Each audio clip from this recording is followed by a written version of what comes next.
LP gas ব্যবহারকারীদের জন্য সুখবর।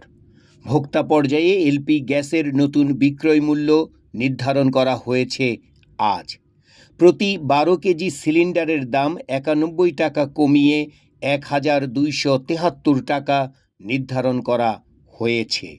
পাশাপাশি অটো গ্যাসের দাম প্রতি লিটার 4 টাকা 18 পয়সা কমিয়ে 58 টাকা 28 পয়সা নির্ধারণ করা হয়েছে। আজ রবিবার নতুন এ মূল্যের ঘোষণা দেয় বাংলাদেশ এনার্জি রেগুলেটরি কমিশন, যা আজ 3 আগস্ট সন্ধ্যা থেকেই কার্যকর হবে।